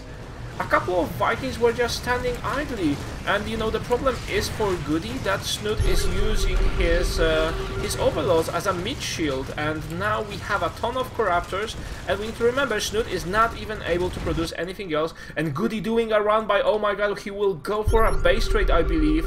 He's just hoping that right now Snute will either pull back and try to defend it. And do you see all these drones here? Oh my god, they probably have just pissed their pants seeing so many Hellbats. And now on the front of the Terran we have enough Vikings probably to deal with the Corruptors. Yes, it seems so, and GoOdy destroying Corruptor after a Corruptor, and then Broodlords will go down as well. It will be enough to stay in this game. He just needs to target properly, and that will be it for him. He will win and claim this victory in the name of Her Majesty Angela Merkel. And a GG. Yeah, that was I actually liked GoOdy's fallback. GoOdy knew that he couldn't keep up with the constant production of Corruptors because they were coming almost like 8, 10, 12 at a time. If the Vikings were moving forward in those pairs, they would have been cleaned up far too quickly. So at that point, GoOdy thought to himself, I have a base to lose, I'm okay. He sacrificed the siege tanks, he sacrificed the Hellbats, which weren't that necessary for the final fight, got the necessary production. I wish he changed the last couple of Thors into the high impact payload, but he held that off beautifully. So, Anyway, the series continues, and this is exactly what I was hoping for, guys. There have been some questions on the chat. How do I win the free Heart of the Swarm copy that's being showed up above this video? The only thing you need to do is follow this channel and watch until the end of this show match. There will be a second copy after the second show match, but at the end of each show match, we'll just giving out to one lucky person from the chat. And yeah, if you follow us, if you have been chosen the most random person by the algorithm of Twitch giveaway app, then you are just the new owner of this Heart of the Swarm digital edition key. So anyway, lads, be right back with you. I love that you love these games. I love that there are so many of you. And Crota, thank you for co-casting with me today. It's been a great help, especially considering the fact that the Jack Attacks computer just blew up. So anyway, we'll be back with another game quite soon. We'll go into a 3-minute recess right now, and I hope we'll see even better games than this one.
By the way, guys, the game is being hosted right now. Oh, and we even hear the beat of Terran's heart alongside with the Zerg's heart. I just wanted to say that if you post your feedback on Team Liquid about us, I'm quite sure there will be a link to the thread in a second. If you do that, you may also get a chance to win a Heart of the Swarm copy. There are Heart of the Swarm copies flying everywhere, left and right tonight, just as a bunch of wild Mutalisks. So you know, there's a ton of ways to win them. Also, if you follow us or subscribe us or like us on the links that you can see on the top of the screen now near the minimap, you just increase your odds of getting a copy. So anyway, I wish you good luck, and now let's get into the game itself. Crota, are you ready? I am ready. Right, in the bottom right hand side of the map we have Liquid Snute spawning as the blue Zerg. Yeah, And here, the guy who has just mastered the... you know, I have just understood what was wrong with GoOdy's play. He couldn't find the upgrade how to transform Hellions into Hellbats. The last game... Oh, he checked the tech tree, so he opened F9, went into help, and now he knows, and he splat his forehead and said, ah, that was what was wrong with my gameplay. And from now on, I'm sure we'll be seeing a brand new GoOdy. Alright, I look forward to it. That last game was very, very entertaining. And it didn't open up like your typical game at all. The proxy barracks, and we were both scratching our head wondering, like, is he gonna really be that successful? And, you know, we had simply forgotten every pair of Zerglings that Snute is forced to make is a drone that's not being trained. So GoOdy getting in those 2 early Reapers, those 3 early Reapers, dancing around, forcing a lot of Zerglings, kept the worker count fairly even until the mid-game, in which GoOdy could then get into the swing of things. Yeah, and just the fact that those Reapers regenerate health so fast, and they are able to be extremely annoying, was enough for GoOdy to force out too many Zerglings. Now, you could say, yeah, but what if Snute wouldn't produce so many Zerglings? Then GoOdy probably would have failed at that attack. I'm not sure how many Zerglings exactly do you need to fend off an attack consisted of 3 Reapers, but you know, what's your opinion? Did Snute make too many or just enough? I think Snute made just enough. I think Snute's problem in that last game was eventually he got greedy. He went into the I'm gonna go into this many bases, and he double expanded and then double expanded. He was on 6 bases at one point. Some of those bases were throwaway bases, but that's resources lost and more territory you need to defend. Yes, and by the way, I love what's GoOdy doing right now. He just mined enough gas for a Reaper. He will use that for scouting. So if you are looking for new build orders for your Heart of the Swarm play, this is one. And now he'll be switching straight up for a command center and an expansion. That's actually quite nice. So he knows exactly how much gas he needs at a certain point in game. Now he picks up the gas building, but only after he has his additional command center. Very precise play by GoOdy. Alright, so GoOdy now coming in, doing a little bit of dancing around with this Reaper, perhaps getting off enough shots there. You can see Snute peeling away with the lower hit point Zerglings. 2 Zerglings on the low ground ready to receive that Reaper, as that Reaper now dances away once more. Didn't get a lot of damage in, so not 100% sure what's going to be happening with this Reaper if it's paid for itself, but it has done a fair bit of scouting. Yeah, and scouting, if you go a single Reaper, then I guess scouting is all you're looking for. If you manage to get a drone kill or 2 Zerglings or something of that sort, then it's all added value to your play, and it's really awesome. But if it only is used for scouting, then that's good enough. This is the purpose of the life of a Reaper right now. Yeah. One thing I will say is Snute, or GoOdy did a little bit of a mind trick on Snute. You can see that GoOdy is actually going into 3 command centers or 3 orbital commands. Oh. And he purposely put one of those command centers underneath an Overlord just so that the Overlord would back away. The Marines are now going to try to shoot down this Overlord. It may be able to get up onto the high ground just enough, and there it goes. Oh, wait, how is it? Oh, how is it? This isn't a cliff. This is just a building. Oh, I thought it was like actual high ground. That is not high ground. That is not cool. It looks like high ground. It most certainly does, and the Overlord probably thought so too. And you know, I'm going to chill out in the penthouse, and you know, sorry, they shot him through the window. Yeah, like maybe it should just be a giant hole in the ground, because you know it'd be the same effect, a giant. But then again, it does block sight. I do know that about this. So it blocks. Oh, what is this? We have a large group of roaches, and this could be a problem. What do you make of this? I think this is very similar to game number 2, I guess, and GoOdy may be caught off guard, and he will have at least one siege tank. That will be a huge defense for him, and he will position itself right on the cliff just in the nick of time to start shooting at those roaches. 3 roaches don't do too much damage, but then if the siege tank is positioned so, with this overload giving high ground vision, you know, Snute can just approach and take down the siege tank, and he's going exactly for that, but no, siege tank is too quick, and now GoOdy backs away and prepares himself for this defense. And the question is, will the Jericho fall? Oh, this supply depot doesn't get raised. Uh-oh. And GoOdy is in trouble. But then I don't think there are enough units from Snute. Yeah, I don't think Snute can really break this. GoOdy is still training up siege tanks. He can move these 2 siege tanks. Oh, a hatchery! What is that? Oh, I think he was trying to do the evolution trick. The evolution chamber trick, and it doesn't work anymore, perhaps? And that drone is just simply on patrol. And this drone is going, what? What just happened? It's not what they taught me in the elementary school. Oh no. that would have been a ticking time bomb of an evolution chamber right there. And then if the Marines actually shot down the evolution chamber, they'd be meeting and greeted with a whole bunch of broodlings, but that will never see the light of day again, as we now see Snute establishing up his 3rd base. And 4th as well, as a matter of speaking. Oh, yeah, well, a lot of Zerg players like to do this. They like to double expand to their 3rd and 4th, knowing that if one base goes down, they still have the other. So I think that's what we're seeing there. Alright, we have a small pause request from one of the players, and Snute thought that, okay, I can't handle the pressure. We can theorize everything. Oh, well, that's a few minutes, or is it? That's you know, few StarCraft minutes. Okay. Wait, no, never mind. Wait, huh? Huh? Well, that never mind, and then the countdown confused me. Okay. I was gonna talk about my trip to Blizzard on Monday, but no, well, that will be for another time. Oh, you're going to Blizzard on Monday? You lucky guy. No, I went to Blizzard on Monday. Oh, you're even more lucky than that. So yeah, I was at the launch party. But let's go ahead and focus on the game here, as the Reaper and the Banshee now cleaning up one of 2 expansions now being established. Right, yo, and a couple of roaches will try to defend that, but I'm not sure how much success will they have against a Banshee. Unless they learn how to jump really high, there's not much chance they will pick that out.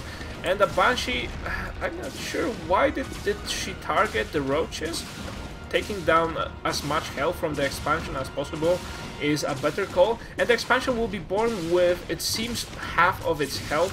That's cool enough, and the Banshee can go around and do some more damage. Then a nice run by with a couple of Marines should be just enough to clear that expansion, just remembering that there was some damage you have done and there was a job you haven't finished.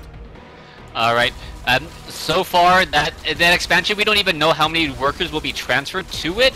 I don't believe Snute actually has enough workers to really saturate there just quite yet. He's also clearing out this high ground expansion, already taking on the destructible rocks. So he could just put an expansion here and leave this one to fall, so to speak, or just let it be a production expansion. Yeah, so it seems, guys. And Snute has cleared the rocks, so he may just take another one. I mean, in the previous game, Snute has been over-eager and overzealous with taking too many expansions, and, you know, once you see Zerg covering all map with expansions, you may think, oh, he is so far ahead, but if you think about that from a different angle, yes, he is far ahead, but he is also stretched very thinly, and that makes it even easier for the Terran to attack. Perhaps draw, perhaps just run with, you know, do run-bys with siege tanks. They have been growing popular in Heart of the Swarm. Now, GoOdy's still on 2 bases. Well, that's not really what he would like right now, but with so many Zergs on the map and the supply, well, by the way, the supply is slightly in favor of GoOdy here, so he may actually try and just take another base right now, and that would be actually awesome. Well, GoOdy's at 131, Snute's at 147, so slight favor for Snute, actually. The names or the supplies are actually switched at the start of the game. But I am surprised at Snute actually going for Hive Tech already, and we are seeing Vipers as well, so he not only is he spreading himself thin on the map, it doesn't seem like he has a clear focus in terms of tech. He hasn't really exploited any of his tier 2 yet, and he's already at tier 3. Yeah, you're exactly right, and I'm not sure how I feel about the Vipers. I mean, I'm a big fan of every new Heart of the Swarm unit, and I want to see them used and exploited in ways we couldn't even think about. But like you said, you know, he doesn't even have enough army for those Vipers to be useful. You have to have a nice army size for the Vipers just to pull something into your army and that be instantly destroyed. If the numbers are lacking and it takes you, instead of one, a couple of shots, then the Vipers is no longer so useful. But then it also has this Blinding Cloud ability, so I'm just trying to scratch my head right now and find out what Snute has in mind. Yeah, right now Snute needs to do something. I don't know quite what. We can see Hydralisk being added. Hydralisks are not the necessary counter. Those Hellbats are going to do a lot of damage. Those Siege Tanks with their Splash are going to do a lot of damage. Holy smokes. And at this point, GoOdy has a larger army with more supply cap to go. Even though he's down in terms of workers, this is not looking good for Snute. And also you need to remember with the mech army, even it takes more time to build and it costs more, but it is a more powerful army. And then the battle is here, and Snute with some roaches in the front and DPSing Hydras in the background. A couple of Blinding Clouds drop on the Terran's army, but enough Siege Tanks are there just to rip apart through this. But then all the Hellbats have been picked, and wow, Snute takes this. There is only a couple of Terran units left here, and the Hydras will just barely take it. Oh no, just GoOdy has reinforced this with only 3 Hellbats, and that will be enough to take Snute's forces, and Snute is down in supply by a factor of 50. Wow, well, GoOdy has to run away, but that's for sure. But Snute still has lost majority of his army and has to spend a lot of his bank. All right, when you, I think we're mixing up names. I see GoOdy at 121 supply, and I see Snute at 172. Sorry. Yeah, it happened. Okay. Yeah, apologies for that. All right, so yeah, Snute definitely won that particular battle with that Blinding Cloud. Yeah, the Viper is just really a flying defiler, able to cast that Blinding Cloud, shutting down all of those Siege Tanks. They really don't have any range at all, or maybe a range of... actually, what is their range under Blinding Cloud? Is it 1? Does that mean that they'll splash damage themselves? It is a melee range. The Siege Tanks are not even able to shoot that, because Siege Tanks have this blind spot, and that's it. So right now, GoOdy has lost a lot of supply. Sorry for the earlier mistake, guys, but he has lost a lot of supply. But then we need to remember that with mech army, you don't need the supply advantage. Your strength is not in the numbers. Your strength is in the composition, the cost of the units, and their effectiveness if you position yourself correctly. All right, well, we'll see what will be happening here. We can see a couple Widow Mines in position. Roaches, Zerglings, Hydralisks all getting in position as well. Snute has the army advantage, both in terms of supply and also in terms of cost at this point, as GoOdy is down 25 supply. You can see GoOdy trying to establish that forward base there. Should be able to build a command center with little effort, but will Snute knock on the front door and bust it open? That is the question. I think he will have to go for that, and he has built himself a sufficient bank that even if this attack fails, he'll be immediately able to follow up. Does he have enough larva? Yes, 44 larva in store. He's building two spires at the same time, it seems. I didn't believe that for a second, but he will be going for a heavier air focus with double upgrades at the same time. Well, he wants to get to the Advanced Spire, or the Greater Spire, yes, while upgrading the weapons upgrade. So that's what I believe what we're going to be seeing here as the Vipers pull the Vikings. A beautiful pluck there. And wow, those Vikings are now out of the game. I think that was a miscalculation on GoOdy's part, and there is this one brave queen that spreads creep feverishly at the front and even tried to get a kill on a Viking. Does that queen have a couple of kills? No, it's just a queen, but it was such a brave queen. And you know, GoOdy didn't calculate that. He didn't think that the Vipers would take his Vikings. Without the Vikings, he may be having trouble later on. Most definitely, he wants to reproduce as many Vikings as possible to deal with Broodlords later on. Yeah, so what is that transition going to be? You can see the Thors are currently not in the high impact payload. They're doing the extra damage to light at this point. And you can also see that Snute is currently consuming Spore Crawlers. A very beautiful play. He actually moved Spore Crawlers, I believe, from home in order to get additional energy there. So a little bit of extra benefit as we're now seeing the Sea of Evolution Chambers, which is just massive energy. Zap! Another couple of Vikings being plucked from the army. This looks hilarious, by the way. I love the Viper. I just want to see it being used more. And by the way, this is a nice tactics. Player just build evolution chambers around the front of them, you know, of the attack, just to use them for sucking energy for Vipers. That's it. Alright, so here we go. GoOdy has drawn a line in the creep. Oh, Siege Tank is going to get plucked once more. A little bit of sad play there. Siege Tank still getting plucked. Vikings now trying to go after the Vipers. Not working at all. Oh, and so it looks annoying. like some may get taken down. So annoying for GoOdy, I imagine. He keeps losing his key units just because there's the Viper and he cannot actively engage it. And whenever he tries, he gets blocked again. And oh, not looking good. GoOdy, he doesn't know how to deal with the Viper threat. Yeah, the Vipers being able to pluck air units, they almost really have no counter then, because if you try to engage with an air unit, as long as the range is, you know, not double digits, there's no way to really take them out. Yeah, you're exactly right. Otherwise, there are Hydras.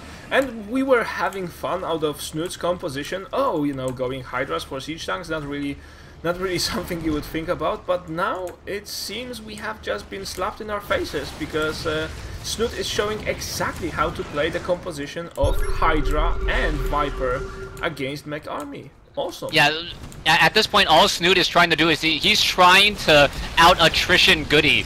He knows that both sides are going to lose a lot of units, but as long as Snute is trading energy for units, he's always going to come out on top. That's exactly the point. And there is a Nidus network to speed things up, but you know, so I wonder what is Snute's plan for the siege. He is laying a siege to GoOdy right now, and we have a Nidus Worm inside the Terran's base. Nothing is able to deal with that, and will he just transfer all of his units through there? Oh. Alright, so I think the Nidus Worm is about to pop up. There's Hydralisk at what the 5th base as well. This is all going to cause problems, as it is a nice split push. Snute knows that he can be almost everywhere at once with Vipers and a Nidus network. What's key is the Nidus network didn't have any units in it. It just pushed GoOdy back inside his base. Yeah, that's exactly right. And picking a couple of Hellbats. All very important kills, and like you said, Snute keeps trading energy for real units. Now, the energy for Vipers is not exactly free, because as we saw, he has built a lot of evolution chambers to suck the energy out of them, but still it is much more effective than just trading units for units. Definitely, if you see 7 Vipers there, you can see that there's overlords inside the base. How many bases is Snute mining from? It looks like 4 at this point. Could be 5 in just a moment, as the Nidus network looking to launch another attack. Oh, and this Nidus network hasn't been noticed by GoOdy. For some reason, he just didn't pay attention to it. And the swarm has been released upon this 5th base, and GoOdy abandons the ship, as this base will probably fall. He will try to escape with it and probably will succeed at that. But still, Snute has forced the Terran out of the position. Oh, by the way, there was a nice win here. A couple of Vipers got picked by Vikings. Yeah, there's just so much going on. Liquid Snute was able to Snute was able to pull some siege tanks away with those Vipers, and then ended up losing a couple, but the siege tanks weren't able to cover the Nidus Worm there. It looks like the siege tanks will clean up here, but there is still multiple attacks going. A Widow Mine almost got a kill, as we now see a sea of Broodlords in the air, and this is going to start dropping the kids off at those missile turrets and possibly that planetary fortress. Yeah, go have some fun. They have free ice cream there. Just go and grab some. It's, you know, not so fun for the Terran now. And GoOdy moving in for the kill. The Vipers are kind of out of the position. The army is most definitely so. And there's a ton of Widow Mines. All of them go splat. And most of the Broodlords just get destroyed now. Snute losing the backbone of his army. What will he do? Oh my gosh, a line has been broken, but Snute does have a whole bunch of larvae. He does have the resources, but he doesn't have the gas. That's the problem. He can make a lot of Zerglings to get melted away by Hellbats, and that is it at this point, as we're still seeing both sides moving that line in the sand. All those creep tumors will get taken down, and GoOdy, with a beautiful burrow of those Widow Mines, able to break Snute out of position. And that was so bold and so precise at the same time. He just made a bunch of Widow Mines and thought, okay, I'm not even sure if this is going to work, but I have to try. And it worked beautifully, you know, so many Broodlords killed in a couple of Widow Mine shots. Oh, I love how GoOdy is playing right now. Although Snute with the good old style. Oh, a couple of Widow Mines more. So much damage and only 3 Vipers left. Not too much. Not too much. Alright, yeah, that's a problem. With only 3 Vipers, no more buildings to get free energy. GoOdy is making a place for himself, but Snute can just constantly send Zerglings through a Nidus network if he wants to apply pressure. Yeah, it is exactly as you say. Now we have a ton of Corruptors, so switching into more Broodlords isn't that much of a deal. But Snute has the issue of not being able to mine enough gas. All of the gas that he had, he already spent for a recent, you know, for a recent round of those infestors that are right here. I'm just trying to forget all the bad history from Wings of Liberty. This is why I don't know how the infestor was called. Yeah, so anyway, there is a couple of infestors on the map, a ton of Corruptors, but we need to remember that Snute has a huge bank of minerals. He doesn't have a huge bank of gas at all, and he is still struggling for positioning. And again, a nice run by GoOdy. And how much damage will this deal? Oh, just a couple of Corruptors. And a nice fungal on those Vikings. Wow, this is a ton of damage. And Snute will be able to take out most of the GoOdy's air army. Alright, the high impact payload not upgraded for all of these stores. They are not attacking and dealing significant damage whatsoever. With so many Vikings lost, now down to 4. You can see GoOdy training up 6 at a time. This is turning into a major mech warfare. And what GoOdy right now having a fair amount of gas, low on minerals, and Snute still flipped the script there on the other side. Yeah, I'm just wondering, because there's a nice trap set here for Snute. There are a couple of Widow Mines and a line of siege tanks, and you know, whenever Snute decides to go for the siege tanks, he will regret it 1 second after that. But still, Snute pushing the creep so far, and by the way, the Broodlords are nibbing at this expansion here. Another command center that GoOdy tries to position, and Snute is moving in with Queens? What is this about? Alright, Queens, Broodlords, everything happening all across the map. Those the Broodlords are actually trying to flank around the other side here. It looks like GoOdy will lose this expansion. He needs to establish the one. He got a little bit of ground, but you can see a whole bunch of Broodlord cocoons getting shot down out of the sky. And this is all very, very expensive. Snute losing Broodlord after Broodlord. Yeah, you're right, but then he took the expansion at the top, but on the other hand, GoOdy just has too many of them right now, and still clinging into the game. Both of these guys are very even supply at this stage of the game. After so many trades, it is amazing that none of them has lost so far. Yeah, so far it's really been GoOdy and these Widow Mines. If there is a victory for GoOdy, the Widow Mine mass burrow technique is what's doing it for him, but he needs to get more Vikings. Without the Vikings, he cannot shut down all of these Broodlords and also handle the Corruptors. Well, he will try with the high impact payload from his Taurs, and it seems to have done a decent job for him. Then we have a run by, but most of the Zerglings just exploded on the Widow Mines here at the front. And the follow-up, oh, this was so good by GoOdy. All the Zerglings that were leading the charge, they were supposed to take most of the damage, but there were none left. And when siege tanks started shooting, they were shooting straight at the infestors. So good. And why is... I don't understand one thing. Why is Snute morphing into Broodlords amongst the battlefield? I don't know, like the Broodlords are so slow, he wants to make sure he doesn't get caught out of position. If they're too far back, they're not going to get there in time. If they're too far forward, the Thors are just going to tear them apart. And one important thing to note, the shared armor upgrades for the Vikings and the Thors could be one of the deciding factors here, as the Roach is now trying to do a quick run by along the top. Yeah, and Snute is trying to take this base, and this is actually GoOdy's territory, but you know, Snute is confident enough with his huge army, and I think that GoOdy has just showed you how to play against Zerg in Heart of the Swarm with the last 2 games. Oh, definitely, definitely, the Vikings are engaging. Oh, Seeker Missile gonna be coming in, the Infestor, is it gonna get taken out? Oh, splash damage! Beautiful hit there. Yes, beautiful hit, but not enough damage to take many infestors. I think the splash damage on the Seeker Missile has been changed, so it now deals more direct damage. Yes, it does. 100 damage? No, it doesn't. It does 100 damage of splash, so why did it take more infestors down? I'm not sure. Perhaps the Black's explosion radiance. Oh, another Seeker Missile going in. Oh, it could take down a lot of Vikings too. There they go. Yes, so bad. Yeah, I'm sorry, you know, this is not like a painting. When a painting explodes near the ground, it doesn't kill anything that's in air, but with the Seeker Missile, it's quite the opposite. So what now? Snute barely clinging to his life. We see a nice supply advantage. Nice supply advantage here for GoOdy. 148 army supply advantage against only 83. So GoOdy seems to be having this game. Let's think what Snute would have to do in order to win. Alright, in order to win, at this point, even Swarm Hosts are not going to be useful. You can see how many orbital commands are on the field.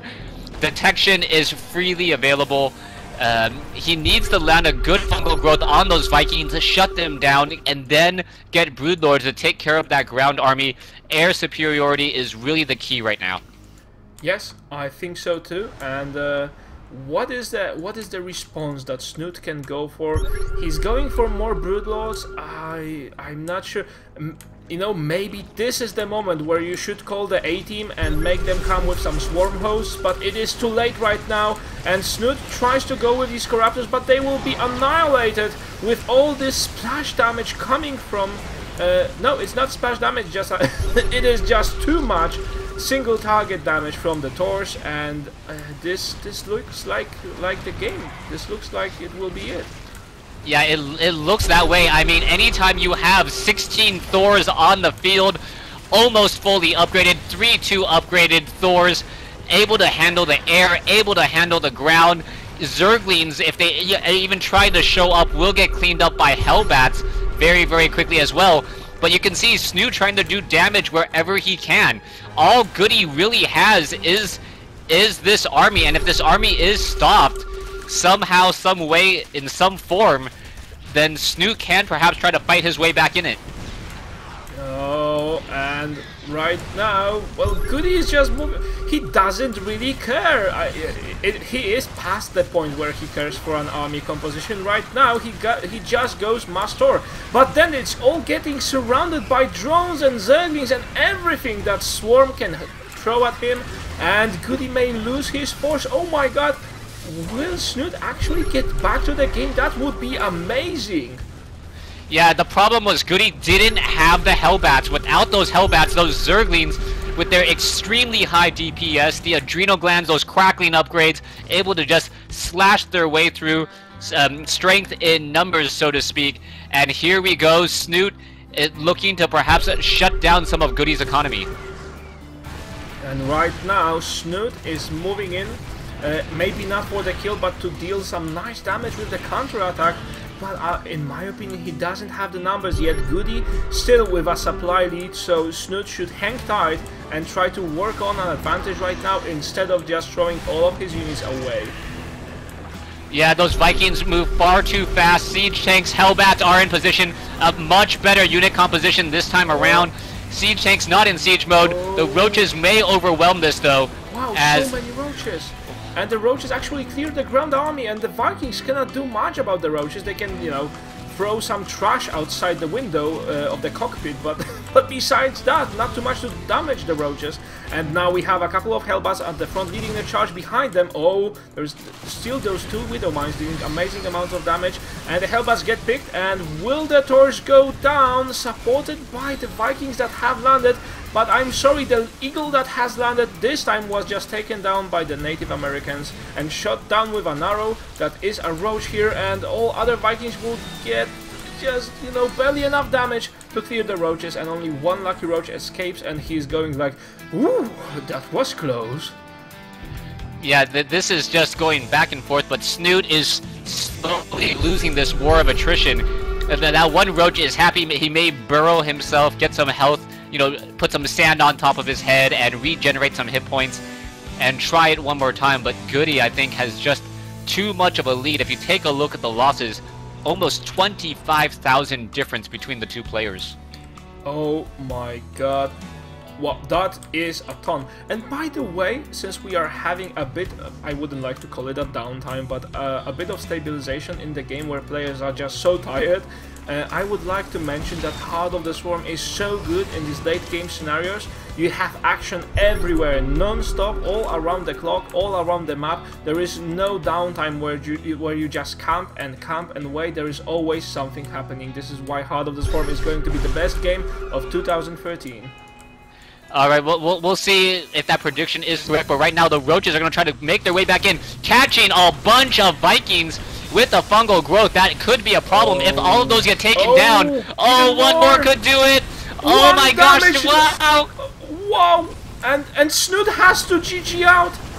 1 point of damage left, 1 point of health left on those Vikings, and GoOdy's army survives, and Snute has to retreat and says, okay, I'm not going to win this. And GoOdy back in the series, and we are having 2 against 4. Snute only has to take 1 more game, guys, but for now, GoOdy is on the move. This is so amazing. So anyway, let us catch a bit of a breath, guys, and the players more so, and they will host another map soon. We'll be back after a short break, a couple of minutes, I guess, so we can go and grab a drink. And you know, just remember, if you follow us on Twitch TV, there's a huge Heart of the Swarm giveaway. You may be the lucky person who gets a free Heart of the Swarm copy for you, for your friends, your family, your girlfriend, even if you have a girlfriend playing Heart of the Swarm. That is just so awesome. Anyway, we'll be back in a sec.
Alright guys, and the next game is loading just about now. Belshir Vistage again.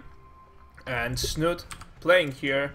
Spawning as the blue Zerg in the bottom right corner of the map. And...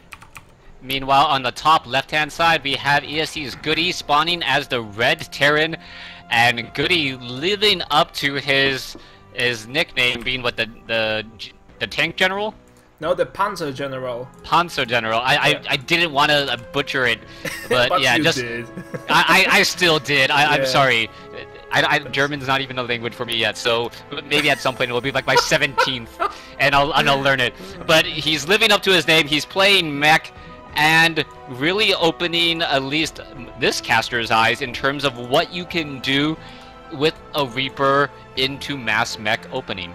And I think playing against Snute has helped him a lot to refine his build, because Snute is an extremely demanding opponent. It's not just playing random people on the ladder, no, you're playing the top tier players.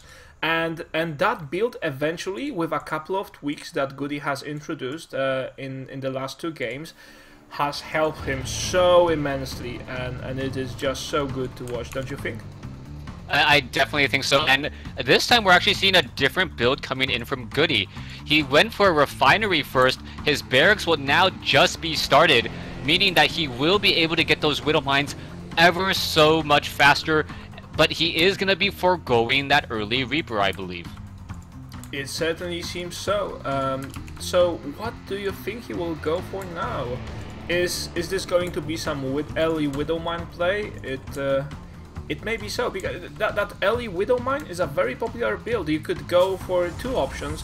You could just go and build a proxy factory and do a lot of hurt with that, or you could go build a couple of Marines, a couple of Marauders, and 2 or 3 Widow Mines, and that timing push is so ridiculously strong, and people don't know how to deal with it yet. Yeah, I'm not sure what GoOdy's real strategy is. I believe he will build his factory, yeah, right here, right now. And it looks like he wants to add on a reactor, so it does look like it is going to be Widow Mines. He's still refining gas from that refinery. And whether he's going to be defensive with it, perhaps trying to establish up an orbital command at his natural, or perhaps trying to be aggressive, only time can tell. Yeah, and you know, defensive Widow Mines also extremely cool. There is nothing wrong with playing Widow Mines defensively. In fact, that is their main purpose, and you know, players are just starting to explore how to use the Widow Mines offensively. And you know, StarCraft 2 is such a huge game that I'm quite sure someone will find a lot of exploits for Widow Mines. You know, you notice how there are always people on the internet, exactly as you said earlier, that probably at certain point in time someone will calculate, is that paying back or no? Someone will do the math behind that, and most likely people will just discover new ways of using Widow Mines. Now, in the meanwhile, not to sidetrack from the game itself too much, Snute is on 2 bases. He has the gas, so this is not going to be a very quick 3-base play. So what do you think he will go for now? I actually wouldn't be surprised if it's 3-base play. He's not harvesting gas, he just got the metabolic boost. Right. He's going for a very, very heavy drone count, is what it appears to be. And with this, GoOdy is just going to continue to train up Hellions. He knows that there's not going to be any roaches anytime soon, and the Hellions are a much, much more effective unit in dealing with Zerglings, as they're also able to harass those Widow Mines. As cute as they are trying to walk across the map, they just aren't known for their speed. But also, just be careful, because GoOdy is now just starting to scout the map. He didn't get any previous scouting information. That, you know, this is all a blank slate for him. He'll now just be confirming that there is in fact a second base, that this is no all-in. So this is a risk, not scouting for so long, but it seems it paid back for GoOdy. Yeah, so far those Hellions are trying to clean up all of these units. Oh, drones coming off the mineral line, that could be bad. Oh, there's a couple of drones down. There's 4 already. We are now up to 7. And what is good? How is GoOdy doing this? It has been so damn precise. Most people just try to, you know, Okay, I'm going to do this. I'm gonna do this. And then once they start shooting, it just fire everywhere, attack, you know, and they just lose control. But GoOdy has played so precisely. And by the way, 2 Widow Mines here, and oh, this group's what has just happened? Why did the second? Oh! But why didn't the Widow Mine fire at the first time the Zerglings passed by? Well, I believe it tried to fire. It takes about a second to target. Right. So one of the Zerglings, as they ran by, it ran out of targeting range and then couldn't lock on another one, I think, is what happened there. So, yeah, Widow Mines are all very interesting. Widow Mines, one of those units that actually doesn't take its own splash damage, which is very... I think the only unit that is like that. Yeah, it can't take splash damage from other Widow Mines. It can cause other friendly splash, though. Well, Banelings neither do friendly splash damage. Well, but the Widow Mine can actually kill Marines. It's just that they can't kill themselves. Kill another Widow Mine. Okay, that's how you meant it. Yeah, that's correct. And by the way, we have seen, even during IEM, the recent Intel Extreme Masters that took place over Sebit, we have saw that people have lost a ton of workers just trying to protect their own Widow Mines, and with a nice Zergling surround, you know, the Widow Mines just blew up the Zerglings and a ton of workers alongside with them. So we need to be careful how we play them. Yeah, Widow Mine splash damage is very dangerous. You gotta be careful about that. And so far, it looks like Snute is trying to get up on his 3 bases, and this game seems much more Wings of Liberty-esque. What do you think? Yes, I would agree with that 100%. We have good old-style Hellion harassment. The opening, we theorized about Widow Mines, about all of that, but you know, only a couple of them have been used. There are only 4 of them on the map right now, and the majority of the game has been just Zerglings versus Hellions, and perhaps a Queen involved somewhere in the middle of that, and the Widow Mines didn't really participate yet. So for now, it's good old style Wings of Liberty. But then, Snute is going again for the drops. And a mass of roaches. This, I think, after a couple of games of seeing this, I think this will be the new Snute's style of gameplay against Terrans. Yeah, those mass drops, very, very effective. Snute hasn't been able to do much. It really looked like Snute was gonna, like, almost 5-0 the series, where he seemed absolutely in control of every game, every encounter, and able to catch GoOdy off guard. That pivotal Game 5 has changed things around. Poor Widow Mine taking some splash damage from that siege tank there, just for 1 Zergling. And not quite worth it. This map is so strong for Terran because you can just take this cliff here, and it is positioned around the one and only, nearly one and only approach to your base. So whenever the Zerg tries to approach through here, Hellions and siege tanks have a huge rain, and they just destroy everything that can approach, and most Terrans would just exploit that. And Zergs have learned not to approach from this side. Oh, and the Hellions see everything, and GoOdy will be now prepared for this huge drop by Snute, but he may not have enough time to reposition his units. Oh, and the Hellbats nearly get blocked around the ramp, and will it be all the Widow Mine? Oh. This is so tense. It was so suspenseful for absolutely nothing. The roaches now finally dropping. The Widow Mines actually attacking some of the Overlords instead, and the roaches have finally busted the line. GoOdy is in a bit of trouble. The Overlord still absorbing, well, no more damage as the Widow Mines are now on cooldown, and it looks like Snute has found a way to stop the bleeding and perhaps take the game. It seems so. The Widow Mines have been depleted. Now we don't have, a couple of them used again, but we have only a couple of Hellbats left on the map. There will be a couple more siege tanks, but it just doesn't seem to be enough against what Snute has to throw at GoOdy right now. Yeah, Overlord's gonna be dropping down those roaches once again onto those siege tanks. There goes one. Another one gonna get taken down. Creep now being spread, but I believe GoOdy cannot get back into this. One siege tank in the back, working its magic, but now that GoOdy's on 3 bases, I believe the end is near. You know, the income of Snute is nearly, 2 times. It's even more than 2 times as much as the one of GoOdy's. So it seems to me that Snute has just taken the series. It has been so intense, but eventually he should be able to secure this game and eventually secure the victory. Otherwise, GoOdy is not surrendering. So we have already been saying prayers alongside the grave that was meant for GoOdy, and GoOdy was just not willing to go down there. And he stayed alive, and maybe this time he will show us again how brilliant he is at survival. Yeah, I mean, it really feels like these Hellbats, these Siege Tank, those stores are, they're just much more durable than you would believe from a 90 or 150 food army. They have so much splash damage, they're able to deal so much, and these Hellbats are very, very deceiving. Their type of damage, their role is completely different, and they simply do so much damage. They currently one-shot a Zergling, I believe. Yeah, this group of roaches just says, oh yeah guys, you go ahead. And Snute tries to drop in the main again, Hellbats and Siege Tanks to defend, but completely out of position. GoOdy didn't know that this is coming from this direction, but then his force, wow, his force of Hellbats is just mighty impressive. And well, the question is, will Snute be able to deal enough damage with this attack? If no, then GoOdy's, well, he is still in the game, guys. This is nearly impossible. GoOdy has lost probably all of his workers, nearly enough, but he is still in the game.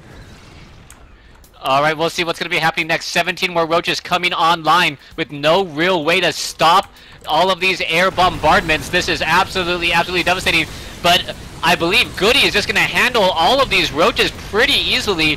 Hellbats absolutely destroy roaches in mass numbers. It's just that splash damage, and one-on-one, or in a group fight, those Hellbats will always beat those roaches. So let's take a look at the losses.